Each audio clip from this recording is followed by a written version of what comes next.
Bonjour, cher monsieur.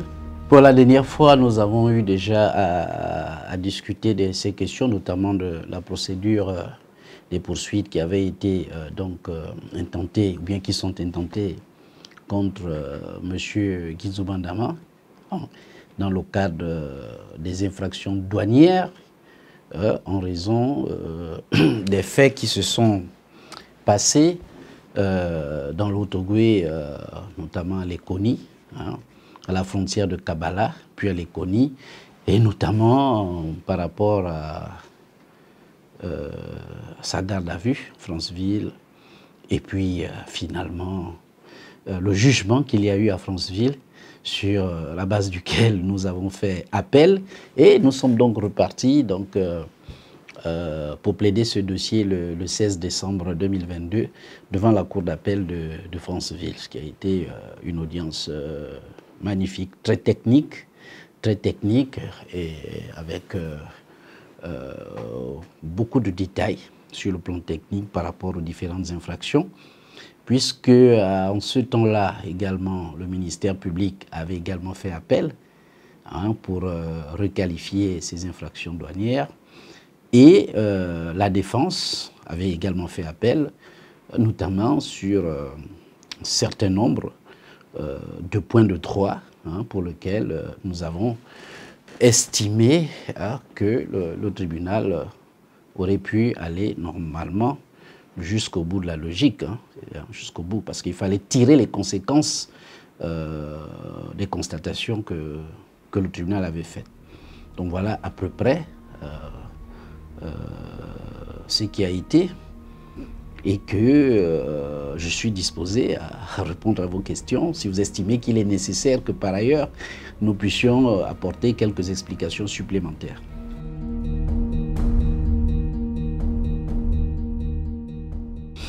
Bon, avant d'aller plus loin, il faut, en ce qui me concerne personnellement, Mehdi Bamboye Londo, Martial, il faut rendre à César ce qui est à César. Je puis dire que sur un certain nombre de dossiers, vous permettez, avec d'autres avocats, j'ai défendu Zibi Abegué, Bertrand. J'ai défendu, et encore, nous continuons de défendre, M. Yama Jean-Remy. Les syndicats aussi, notamment M. Marcel Libama, que j'ai défendu à Tchibanga, lorsqu'il fut arrêté avec un autre journaliste.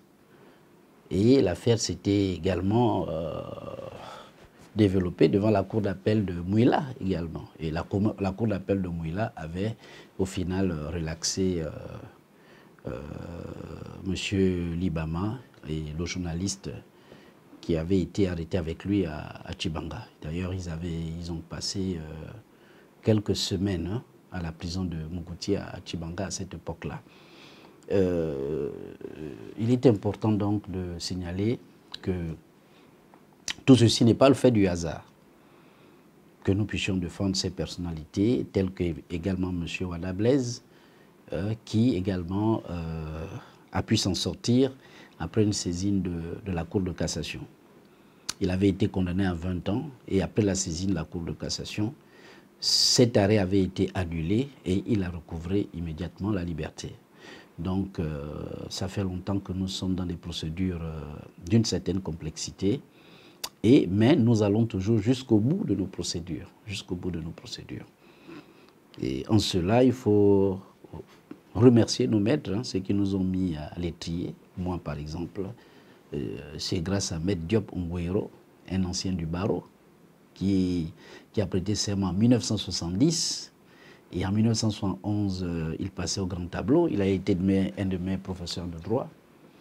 Et c'est celui qui m'a accueilli dans son cabinet et grâce à qui je suis devenu aujourd'hui le maître Londo que tout le monde connaît. Donc je voudrais d'abord rendre hommage à ce monsieur pour tout ce qu'il a fait pour moi et pour m'avoir donné la possibilité d'être un avocat à la hauteur des situations telles que je venais de les citer. Donc par rapport à votre question, et effectivement, lorsque nous étions devant le tribunal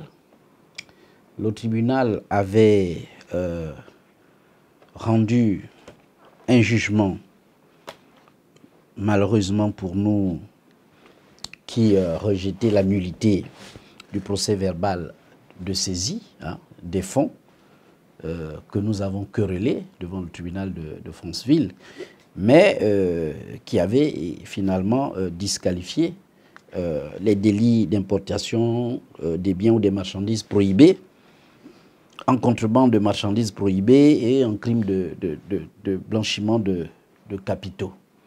En disqualifiant ces infractions, le tribunal de Franceville se saisissait de l'infraction de blanchiment de capitaux et s'est déclaré incompétent. Il y avait une première difficulté qui était la nôtre, c'est de dire que si on estimait que la contrebande ou la non-déclaration des marchandises prohibées, que ces faits n'étaient pas constitués, à ce moment, nous pensons que le tribunal aurait dû tirer les conséquences. C'est-à-dire, ces infractions ne sont pas constituées et donc, par conséquent, relaxer purement et simplement notre client. C'est ça qui est la conséquence du droit. Donc, on a une situation qui a été présentée. D'abord, cette infraction de contrebande de marchandises prohibées et cette autre infraction également de non-déclaration de marchandises prohibées. À ce moment-là, ces infractions douanières n'étant pas constituées, au lieu de requalifier en blanchiment de capitaux, il aurait dû d'abord tirer les conséquences. De dire, nous constatons qu'effectivement ces infractions ne sont pas constituées, par conséquent, ordonnons la relaxe pure et simple de M. Nzouba, des chefs de ces infractions-là. Après, on pourra parler du blanchiment de capitaux et de l'incompétence qui a été évoquée par le tribunal de Franceville. Donc, nous avons fait appel sur ces questions-là parce qu'il fallait clarifier, il fallait une clarification de cette décision. Il fallait donc qu'on aille en cour d'appel pour savoir avec précision et détail quelle était véritablement la position du tribunal qui nous éclairait. Et ensuite, nous devions réaffirmer la non-culpabilité, l'innocence de notre client face aux accusations qui étaient portées contre sa personne.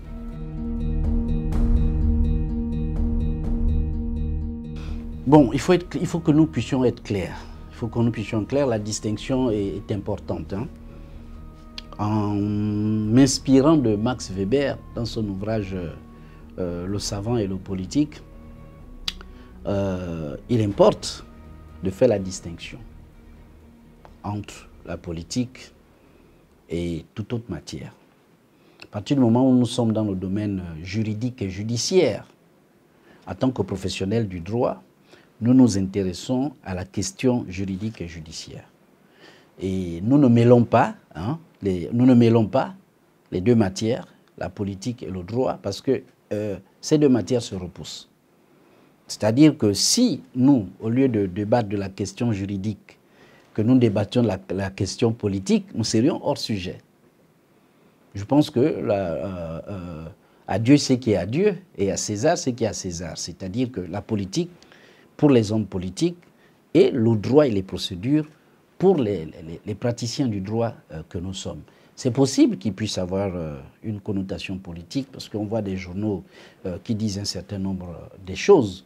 Mais nous nous concentrons sur le procès verbal interrogatoire du procureur de la République, les éléments de poursuite du code des douanes de la CEMAC qui nous intéressent et les arguments juridiques que nous pourrions développer. Les questions politiques, je pense qu'il faut se rapprocher des hommes politiques pour avoir des réponses à ce niveau.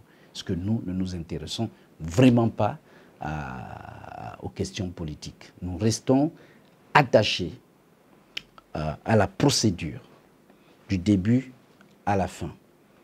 Mais il est clair que nous ne sommes pas naïfs. Nous savons que lorsqu'un homme politique est impliqué dans une situation judiciaire, soit il y a des récupérations, souvent on parle de mains noires ou mains invisibles qui pourraient mettre en difficulté la personne, mais je pense que la seule chose qui est capable de sauver véritable la personne et blanchir la personne, hein, et restaurer la dignité de la personne, c'est en utilisant les méthodes du droit qui sont connues, le code de procédure pénale, les lois, le code pénal, et voir dans quelle mesure nous pourrions aboutir à ce que notre client soit restauré dans sa dignité. Je crois que c'est le plus important.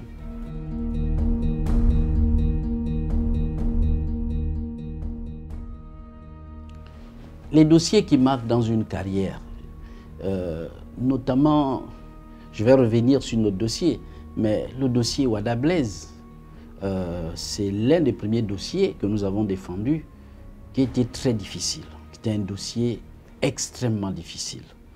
Parce que M. Wada Blaise, à l'époque, était poursuivi pour détournement des deniers publics, selon l'ancien article 141 de l'ancien code pénal avant qu'il ne soit reformé. Et ça n'a pas été facile. Ça n'a pas été facile. Le procès a duré quasiment 3 mois. C'était l'un des premiers dossiers. Ça s'appelait l'opération Mamba, avant qu'on soit revenu sur l'opération Scorpion. Mais l'opération Scorpion arrive avec une nouvelle réforme du code pénal. Pendant que l'opération Mamba, nous étions dans l'ancienne formule du code pénal de l'article 141 qui était rédigé de manière totalement différente. Et j'ai été marqué parce que M. Wada avait été condamné à 20 ans d'emprisonnement par la cour criminelle spécialisée. Et c'était difficile parce que dans la salle d'audience, il y avait des agents dans la salle d'audience qui étaient cagoulés. Donc ça faisait peur quand même. Ça faisait peur, et je pense il y a longtemps quand même. Et j'étais un peu plus jeune qu'aujourd'hui. Et malgré le fait qu'il avait été condamné à 20 ans, à cette époque-là, le code de procédure pénale disait qu'on n'avait que 3 jours pour saisir la Cour de cassation. J'ai quand même saisi la Cour de cassation. Et finalement, la Cour de cassation a annulé cette décision qui était très dure pour notre client. Et mon client a retrouvé la liberté. Mais c'était un choc. C'était un choc de voir un monsieur condamné à 20 ans avec des dommages et intérêts extraordinaires sur sa personne. Et la décision a été rendue entre 19h et 20h hein, de la nuit. Et c'était difficile. Et très difficile.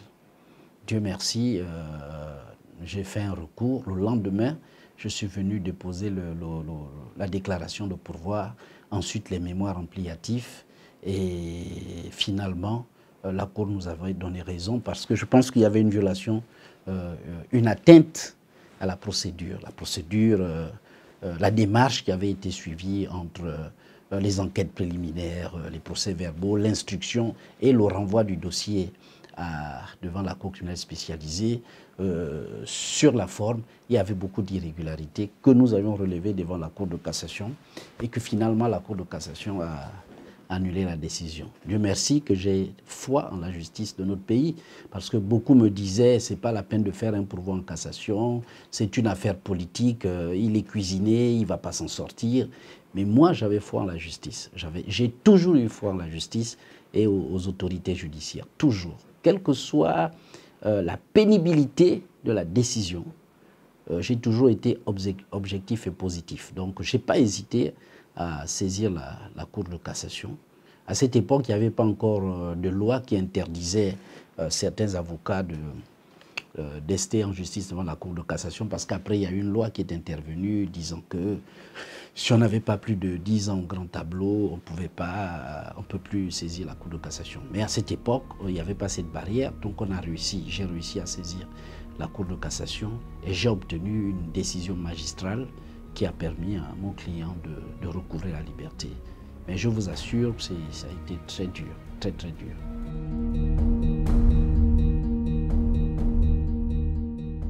Permettez, hein, si on peut revenir sur le cas de M. Ngidzu Bandama, sur le dossier, sur les plaidoiries le 16 décembre 2022. Il faut constater que il y a eu un problème que nous avons soulevé. Nous avons soulevé pendant le débat, c'est le fait que M. Nzouba, au 19 septembre 2022, le lundi, lorsqu'il est déféré devant le parquet de la République pour les infractions de contrebande de marchandises prohibées et non-déclaration de marchandises prohibées auprès des douanes. Lorsque cette procédure est arrivée, alors qu'il avait été mis en liberté provisoire par le procureur de la République, dans la même nuit, on apprend qu'il devait être ramené à Libreville devant le tribunal spécialisé. Il arrive à Libreville et il est renvoyé devant le juge d'instruction spécialisé, et le juge d'instruction spécialisé le met en situation le place dans une situation d'assignation à résidence. Donc il reste dans sa résidence, il ne peut pas se mouvoir. Et cette question du renvoi de cette procédure devant le tribunal spécialisé, dans la mesure où le tribunal de Franceville va se déclarer incompétent en disant qu'en reformulant, en requalifiant ces infractions, est sorti des infractions douanières pour passer dans une infraction de droit commun, délictuelle ou criminelle, pour revenir sur le blanchiment de capitaux, et donc de demander au ministère public à mieux se pourvoir. Nous avons trouvé qu'il y avait une difficulté réelle à ce problème. Parce que, en faisant la lecture de la loi organique numéro 9/2019 du 5 juillet 2019 portant organisation de la justice en République gabonaise, notamment de cette loi, l'article 198 de cette loi, la loi organique du 5 juillet 2019 portant organisation de la justice en République gabonaise, dit que les tribunaux spécialisés sont institués pour l'enquête, la poursuite et l'instruction des infractions dites spécialisées.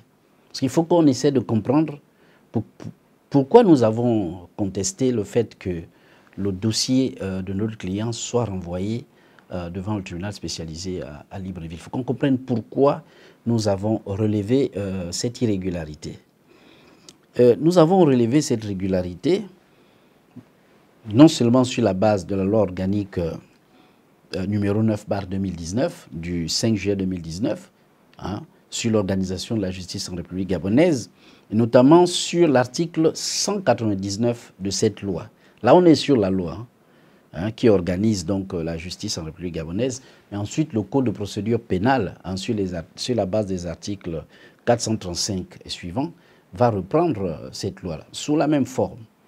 Et l'article 199 de la loi numéro 9/2019 portant organisation de la justice en République gabonaise dit ceci, que le procureur de la République, près le tribunal de première instance autre que celui de Libreville, c'est dans notre cas, parce que le tribunal de Franceville, c'est un tribunal de première instance, mais qui n'est pas celui de Libreville, doit, c'est impératif, doit, pour les infractions relevant de la compétence de la formation spécialisée du tribunal de première instance de Libreville, là où se trouve le siège du tribunal spécialisé, il doit se dessaisir sans délai au profit du procureur de la République du tribunal de première instance de Libreville ou requérir le juge d'instruction de son ressort de se dessaisir sans délai au profit de la formation spécialisée du tribunal de première instance de Libreville.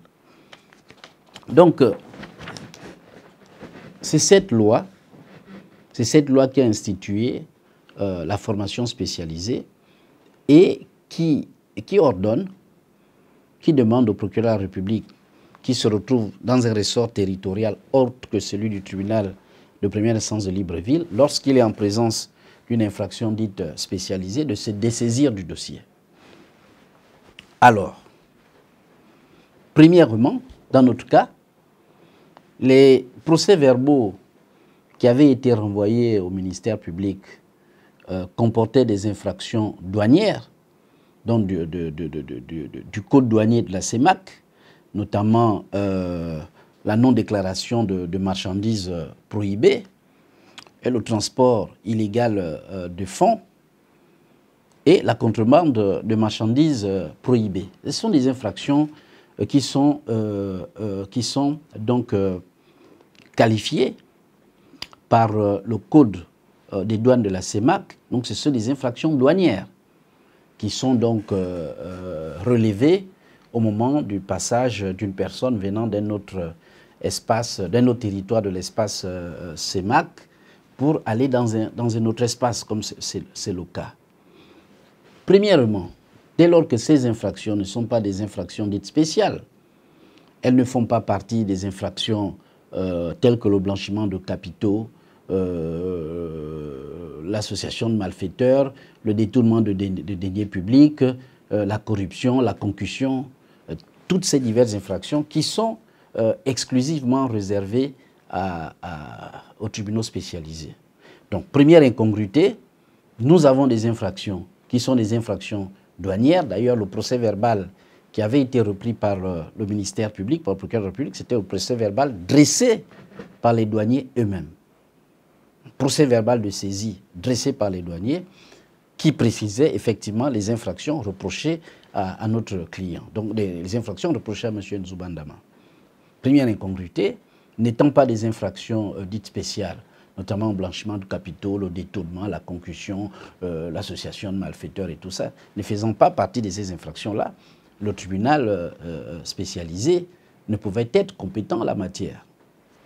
Deuxièmement, à supposer que, outre ces infractions, qu'on ait pu tenir compte des procès-verbaux donc des agents au moment de l'arrestation de M. Nzouba, donc des procès-verbaux dressés par la gendarmerie, notamment le blanchiment de capitaux qui est revenu, le transport illégal de fonds et l'intelligence avec une puissance étrangère. C'est l'article 64 du Code pénal et le blanchiment de capitaux, l'article 378 du Code pénal et le transport illégal de fonds, l'article 55 du Code des douanes CEMAC. Donc, ces diverses infractions, si c'est celle-là qu'on a tenu compte, il reste toujours une irrégularité. C'est-à-dire, si le procureur, qui est d'un ressort autre que celui du tribunal de première instance de Libreville, si le procureur est en face de ces infractions-là, notamment blanchiment de capitaux, mais en dehors du ressort territorial du tribunal de première instance de Libreville, par exemple dans le cas de Franceville, s'il se dessaisit sans délai, c'est ce que dit la loi, il doit se dessaisir sans délai. Alors, quel est l'acte judiciaire Est-ce qu'il dresse un procès verbal de dessaisissement où il écrit, ayant constaté la présence, l'existence des infractions telles que le blanchiment de capitaux, sur la base de l'article 435 et suivant du Code de procédure pénale, nous nous dessaisissons du dossier et le renvoyons devant la formation spécialisée. Ça s'appelle, c'est un acte judiciaire. Est-ce qu'il y a un acte administratif dans lequel, effectivement, qui dit « nous avons reçu cette procédure de la DGR, par exemple, de Franceville, et nous constatons que dans le procès verbal d'interrogatoire, ou bien le procès verbal d'interrogatoire du procureur de la République à Franceville, ou du dossier qui lui a été transféré au moment du déferment, que nous constatons l'existence des infractions dites spéciales qui sont exclusivement réservées à la formation spécialisée. Donc, nous nous dessaisissons de ce dossier au profit de la juridiction compétente. Dans notre dossier, il n'y a aucun élément de cela. Il n'y a aucun acte de dessaisissement du procureur de la République, aucun document. Le seul document que nous avons, c'est le procès verbal interrogatoire de flagrant délit qui renvoyait donc notre client pour être jugé devant le tribunal de première instance de Franceville. Si la loi que nous avons citée, la loi organique, la loi numéro 9/2019 du 5 juillet 2019, dit que le procureur de la République de Franceville devait se dessaisir sans délai, la loi est muette pour le reste. Elle ne dit pas le dessaisissement sans délai. Elle ne détermine pas. Qu'est-ce que ça signifie juridiquement sans délai? Est-ce que ça veut dire immédiatement que vous avez le dossier, vous dites je suis incompétent, mais alors vous faites comment? Une fois que vous avez dit je suis incompétent, qu'est-ce que vous faites? Vous dessaisissez, c'est-à-dire vous laissez le dossier, ou alors vous faites quand même un acte de transmission en citant les dispositions légales, les articles 435 et suivants, et en citant l'article 198 de la loi organique la loi numéro 9/2019 du 5 juillet 2019, pour dire nous avons reçu tel dossier. Il y a des infractions dites spéciales sur la base de l'article 435 et suivant du Code de procédure pénale et sur la base de la loi organique numéro 9/2019 du 5 juillet 2019. Sur la base de ces dispositions-là, notamment l'article 199 de la dite loi, nous sommes dessaisis du dossier et nous renvoyons le dossier devant le tribunal compétent. Mais ça doit être... Le dessaisissement, c'est toute une procédure. Le fait qu'il soit sans délai, mais c'est aussi une procédure. Et la loi doit préciser, est-ce qu'on s'est dessaisi de manière verbale? Est-ce qu'on dit à la personne, à l'accusé ou à l'inculpé, monsieur, nous dessaisissons du dossier, on vous envoie devant le tribunal spécial? Ce n'est pas écrit. C'est parce que la loi dit aussi que vous devez vous dessaisir verbalement. La loi pénale est d'interprétation stricte. Ça veut dire que tous les paramètres de la loi doivent être écrits. C'est-à-dire tout ce que le juge doit faire doit être écrit par le législateur. S'il dit se dessaisir sans délai, le législateur aussi doit préciser de quelle manière, de quelle façon, quel est le formalisme qui sied en la situation pour que la rectitude de la loi soit respectée. Et vous savez, il y a une formule qui dit error communis facit ius. C'est-à-dire, si vous avez commis une erreur au départ, la même erreur va poursuivre la procédure jusqu'au bout. Et c'est tout à fait normal que nous avons demandé l'annulation. Nous avons discuté, nous avons émis l'argument selon lequel nous trouvons illégal, irrégulier, que le dossier de M. Nzouba, dans les circonstances que nous venons de décrire, se retrouve devant une autre juridiction. Nous estimons que la présence de notre client, finalement, devant le tribunal spécial Libreville, est illégal, ce n'est pas conforme à la loi. Il faut qu'on fasse les choses selon ce que dit la loi. Parce que le droit pénal est d'interprétation stricte. Avant de poser un acte, on signale d'abord le texte. C'est ça le syllogisme socratique. Donc, Socrate est un homme, tous les hommes sont mortels, donc Socrate est mortel. Soit vous citez le fait, vous revenez sur la règle du droit et vous tirez les conséquences sur un acte pour voir la motivation et l'articulation de la règle juridique jusqu'aux conséquences attendues. Lorsqu'il n'y a pas cela, c'est irrégulier. C'est pourquoi nous avons dit que cette transmission nous paraissait illégale. Au moment venu, nous allons certainement en discuter. C'était un point de droit très important. L'autre point de droit, c'était le plus simple. C'était le plus simple. Très, très, très simple.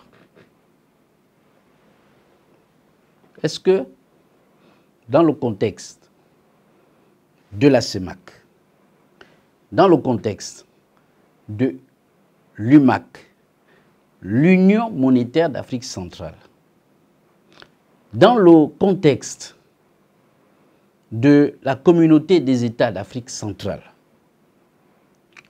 le fait qu'un résident dans l'espace CEMAC se trouve au Tchad, le Congo, Brazzaville, le Gabon, le Cameroun, la Guinée équatoriale, la Centrafrique. Dès lors que on est résident dans cet espace, si on va d'un point à un autre dans cet espace, est-ce qu'on considère qu'on fait une importation de marchandises prohibées? Dans ce cas, ça pose la question de savoir, est-ce que l'argent est une marchandise? Si j'ai 20 000 francs sur moi et que je quitte le Gabon pour aller au Cameroun, est-ce que les douaniers du Cameroun vont dire que, en venant avec l'argent, j'ai transporté des marchandises prohibées, interdites? À supposer même qu'en venant avec mon argent, en direction par exemple du Cameroun, supposons que j'ai peut-être 50 millions ou plus, et que je ne déclare pas que j'ai sur moi 50 millions, que je passe. Est-ce qu'on pourrait me dire à ce niveau-là que j'ai importé des marchandises prohibées? Non. L'argent, dans ce contexte-là, ce n'est pas une marchandise. Ce n'est pas une devise étrangère. La Banque des États d'Afrique centrale, l'Union monétaire d'Afrique centrale, qui a un regard sur ça, sur ces éléments, et par rapport au traité CEMAC, tous les pays que j'ai cités ne considèrent pas le CFA comme une devise étrangère que je pourrais acheter, par exemple, comme si j'avais des euros et que je voudrais acheter de la livre sterling, ou bien j'ai des euros, je voudrais acheter des dollars. Pourrait-on dire, en achetant des dollars avec mes euros, je fais venir, j'achète des dollars. Mais quand j'achète ces dollars, je vais devoir faire le change pour avoir des euros, si c'est les euros que je vais utiliser. Là, on pourrait parler de devises, une devise différente de la monnaie d'un autre État. Mais dans le cadre de l'espace CEMAC, qui nous lie tous, il ne peut pas être question de marchandises. Comme la loi pénale est d'interprétation stricte, ça veut dire qu'il faudrait un texte dans le cas spécifique de M. Nzouba qui dit clairement qu'en la circonstance, l'argent, c'est des marchandises. Nous avons regardé, il n'y a aucun texte qui dit ça. Et ça arrête tout débat. Il n'y a plus de discussion à ce niveau. Il n'y a plus de discussion. Le Code des douanes CEMAC dit que les voyageurs résidents, le texte n'a pas changé, les voyageurs résidents de l'espace CEMAC peuvent se déplacer avec des montants illimités, des sommes d'argent, des montants illimités, des voyageurs résidents, c'est-à-dire ceux qui sont dans le cadre de la CEMAC, qui peuvent aller dans un quelconque pays qui ont signé le traité CEMAC. Ils peuvent voyager avec des montants illimités. D'ailleurs, le procès verbal de la douane qui saisit le ministère public le dit clairement en précisant l'article 78 du Code CEMAC révisé. En disant simplement qu'il faut en faire la déclaration au niveau de la douane. Mais vous pouvez voyager avec des montants illimités.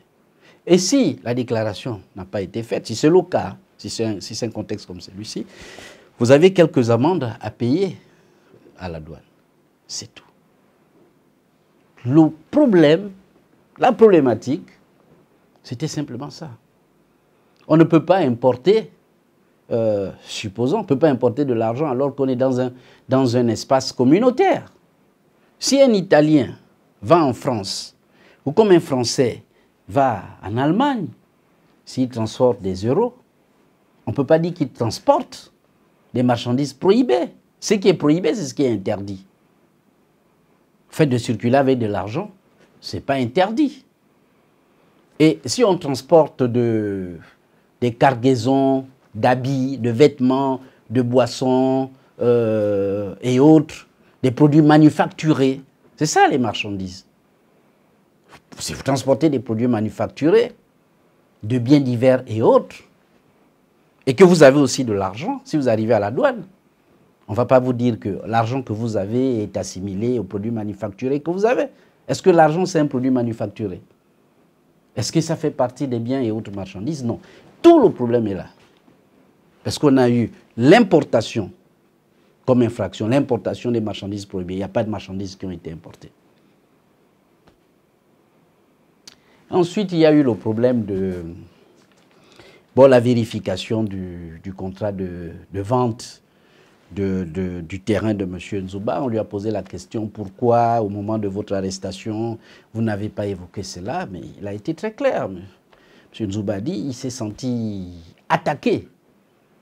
Quand on voit les vidéos, il s'est senti brutalisé, il s'est senti agressé. À partir de ce moment, il était même tétanisé de ce qui lui arrivait.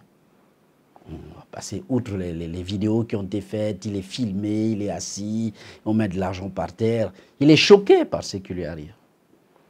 Donc, il répond aux questions comme il peut. Mais il a expliqué qu'il avait un trolley. Dans le trolley, il y avait tous ces documents. Malheureusement, lorsque les agents ont sorti les valises parce qu'il avait un Prado, un DID, dans lequel se trouvaient les valises, dans le capot de sa voiture. Les valises ont été descendues, ont été mises dans un pick-up, comme vous voyez dans les images, dans un pick-up. Et à partir de là, les valises ont été cassées sur la route. Le public est arrivé, chacun avec son téléphone pour filmer. Dès que l'argent a été mis à découvert, tout le monde a afflué, chacun voulait faire une vidéo. Donc il s'est senti attaqué, il était traumatisé, il a eu peur pour sa vie, parce que ça pouvait dégénérer. Donc il ne pouvait plus répondre aux questions normalement. Dieu merci, lorsqu'il a été déféré et qu'on a programmé une audience, il a apporté ses documents, il a répondu clairement. D'ailleurs, si vous voyez les images que l'Union a présentées, vous voyez qu'il est bien habillé, il discute normalement, hein, il expose clairement ce qui s'est passé. Parce que il faut féliciter le professionnel du président de la Cour d'appel de Franceville, qui a mené une audience, mais vraiment de manière professionnelle. Les questions étaient posées avec courtoisie. Il a été restauré dans sa dignité de patriarche, d'ancien président de l'Assemblée nationale, d'aîné, de grand frère, de père. Il a été respecté. On l'a écouté, il a expliqué en détail, il a donné ses explications. Voilà, on a insisté, mais pourquoi tu as dit ceci? Il a dit non, mais parce que comme je me suis senti brutalisé et je ne pouvais plus parler. Je ne pouvais plus rien dire parce qu'on ne me donnait même pas l'occasion de bien m'expliquer, de bien me justifier. Donc, je préférais attendre devant le tribunal que je présente mes documents. Maintenant, il y a eu des questions qui ont fusé. Malheureusement, dans le cas d'espèce, il y a une difficulté pour l'autre partie, parce que dans le cas d'espèce, lorsque vous êtes venez dans un autre état de la CEMAC avec des documents administratifs et autres, d'autres documents transactionnels sur des ventes et autres, on ne peut pas s'opposer à ça. Parce que c'est d'abord c'est du droit des obligations, c'est une opération civile. La vente d'un terrain entre deux individus, la loi est claire là-dessus.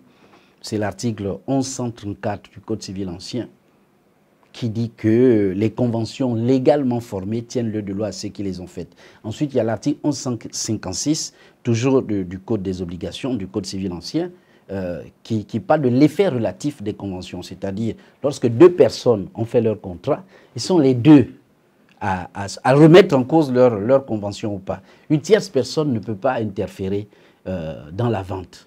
Ensuite, vous avez les différents articles sur la vente, sur le Code civil ancien, les articles 483, qui disent bien que dès qu'on est convenu de la chose et le prix, la vente est parfaite. Le transfert de la propriété se fait de manière instantanée, c'est ce qui se dit en latin « solo consensus ».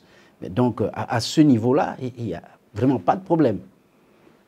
Donc, on ne peut pas remettre en cause ou en doute le fait qu'une opération comme celle-ci de vente s'est passée dans un espace CEMAC entre deux personnes qui ont décidé de vendre leur terrain. Que ça soit notarié ou pas, ça ce sont des formalités qui peuvent intervenir après.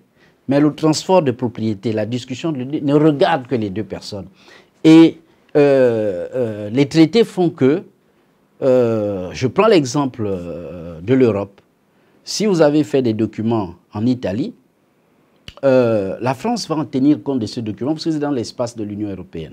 Sauf si les autorités italiennes elles-mêmes remettent en cause les documents qui ont été faits en Italie. Et là, on évoque des questions de droit international privé, parce que la loi est réglementée. La loi n'autorise pas que chacun l'interprète à sa convenance.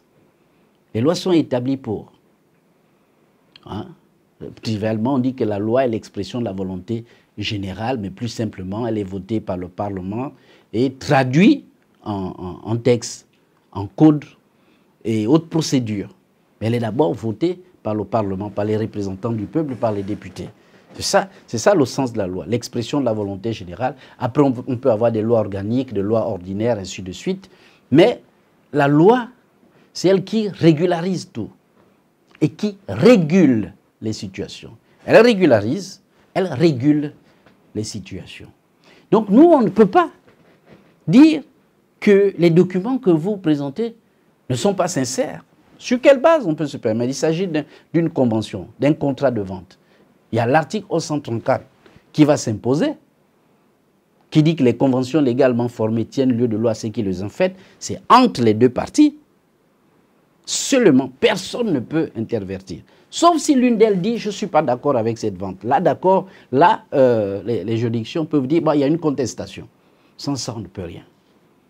Donc, à partir de ce moment, cette vente est crédible au regard des documents qui ont été versés au dossier. Et nous pensons que si on avait laissé la possibilité à notre client de présenter ces documents-là, s'il avait été pris avec beaucoup de respect, on l'aurait arrêté, on leur aurait dit, bon écoutez, suivez-nous au poste. Il aurait expliqué, voici les documents que j'ai et tout ça. Mais on vous dit bien, notre client s'est senti vraiment attaqué.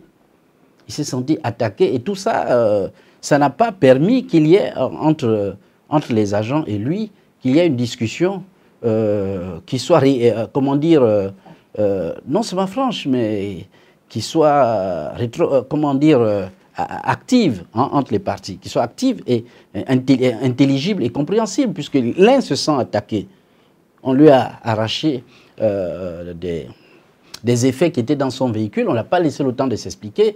Il est filmé, il y a des gens qui tournent, des gens qui sont même en train de l'insulter sur les lieux. Du coup, il est traumatisé, il a peur aussi. Il craint aussi pour sa vie en cet instant-là. Donc, la discussion n'est plus possible. Maintenant, s'il y a des doutes, là encore la loi est claire. Hein. La loi, en latin, on dit « in dubi pro reo ». Le doute profite à l'accusé.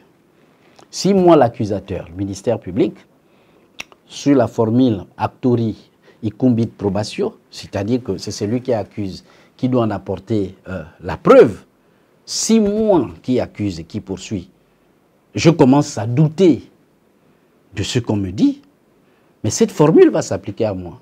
Que s'il y a des doutes, mais il profite à l'accusé. C'est-à-dire, vous n'êtes pas sûr de votre procédure, Puisque vous émettez des doutes alors que vous n'avez pas de réponses plus pertinentes, plus éclairantes, ça, M. le bâtonnier Toutoum l'a précisé, que si vous émettez des doutes, vous devrez apporter des éléments plus éclairants. Qu'est-ce qu'on nous a produit comme élément? On nous a produit des journaux du bord de la Seine qui disent un certain nombre de choses. Mais nous étions en procédure de flagrant délit. Donc le tribunal était saisi in rem et donc le juge ne peut statuer que sur les éléments du dossier.